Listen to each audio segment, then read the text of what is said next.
तो next heading डालेंगे relationship between radius and cell edge and calculation of number of atom per unit cell, यानी कि Z in a cubic system.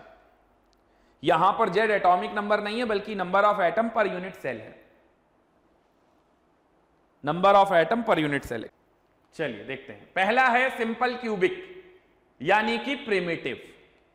Corner पे रखेंगे atoms, तो यहां पर जैसे कि मैं ये देख पा रहा हूं कि यहां पर एटम्स मैं सिर्फ कहां पर लगाऊंगा, कॉर्नर पे। कॉर्नर पे एटम लगेंगे।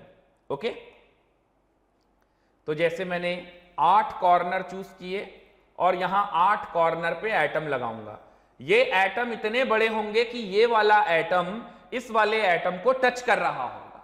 अब यहां पर मैं इतने बड़े बड़े एटम नहीं दिखा पाऊंगा, अभी मैं आपको 3D विजुअलाइजेशन करके दिखाता भी हूं। 3D में दिखाता हूं कैसे टच कर रहे होंगे। यहां पर आप सिंपल 8 एटम ऐसे बना लीजिए। ये 8 एटम को आपको ऐसे बना लेना है, क्योंकि प्रिमिटिव का मतलब सिर्फ कॉर्नर पे होंगे एटम। समझ आया?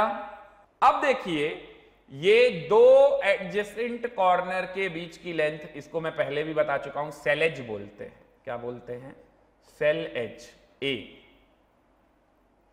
अब मुझे क्या बताना है? रेडियस और सेल एज के बीच में रिलेशन।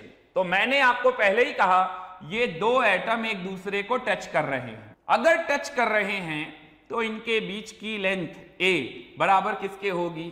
a बराबर होगा 2r, यानी r is equal to half of the cell edge. r is equal to a/2। Relation मिल गया रेडियस और सेल एज के बीच में। अब बात करते हैं number of atom per unit cell की। Number of atom per unit cell. तो number of atom per unit cell, बताइए, अगर मैंने इस सिंपल क्यूबिक यूनिट सेल में, इसको बॉल से समझिए, बॉल से ज्यादा अच्छे से समझ में आएगा।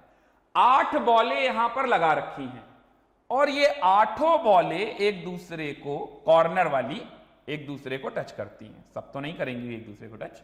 एक कॉर्नर से जितनी कॉर्नर की बॉल है, यानी ये वाली बॉल इसको टच कर रही है, ये वाली बॉल इसको टच कर रही है और ये वाली बॉल इसको टच कर रही है। ऐसे तो टच करेगी।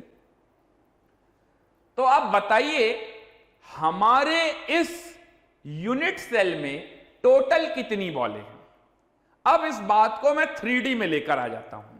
आप सभी लोग अपना अपना स्टडी रूम देखिए।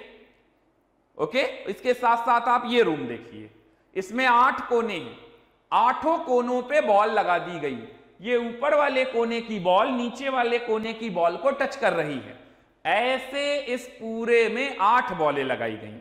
बट इफेक्टिवली कितनी बॉल हमारे इस रूम में है? तो आंसर है 1, कि ये कोना जिस पे आपने बॉल लगाई है वो पूरी बॉल हमारे रूम में नहीं है। उस बॉल का सिर्फ 1/8 हिस्सा हमारे रूम में है। ये कैसे होगा? ये ऐसे होगा कि अगर आप इसी को एक बड़े से यूनिट सेल में समझें और ये एक छोटा यूनिट सेल मान लें, तो इस कमरे के बगल में भी एक कमरा बना दीजिए, इसके पीछे भी बना दीजिए, और वो जो बगल में बनाया उसके पीछे भी बना दीजिए। तो ये बेस में कितने रूम हो गए? 4, और इसके ऊपर भी 4 बना दीजिए। तो ये जो कोना है वो उस बड़े से लैटिस का बॉडी सेंटर कहलाएगा। 8 यूनिट सेल का बॉडी सेंटर कहलाएगा। अब आप सोचिए, आपके कमरे में बॉल का कितना हिस्सा है? तो आपके कमरे में बॉल का सिर्फ 1/8 हिस्सा है। तो कॉर्नर पे जो कंट्रीब्यूशन होता है वो 1/8 होता है। फेस सेंटर पे कंट्रीब्यूशन कितना होता है? एक फेस को 2 ही लोग तो यूज करते हैं, एक इधर वाला एक उधर वाला, है ना, उस रूम में, पीछे वाले रूम में। तो 1/2 हाफ फेस सेंटर पे कंट्रीब्यूशन, हाफ बॉडी सेंटर पे कंट्रीब्यूशन, बॉडी सेंटर तो पूरा पूरा अपने रूम के अंदर है तो 1, और एज सेंटर पे कितना कंट्रीब्यूशन होगा? तो एक एज को कितने लोग यूज कर रहे होंगे? 4 लोग। मैं यूज कर रहा हूं अपने रूम में, बगल वाला यूज कर रहा होगा अपने रूम से, इसके ऊपर वाला यूज कर रहा होगा, और वो बगल वाला रूम में जो ऊपर बना होगा रूम वो यूज कर रहा होगा। तो 4 लोग यूज कर रहे होंगे। तो 1/4, 1/4, ओके। तो कॉर्नर पे कंट्रीब्यूशन आया 1/8, बॉल कितनी है 8, 8 इंटू 1/8, इफेक्टिवली कितना एटम हमारे रूम में है, Z = 1। क्लियर हुआ?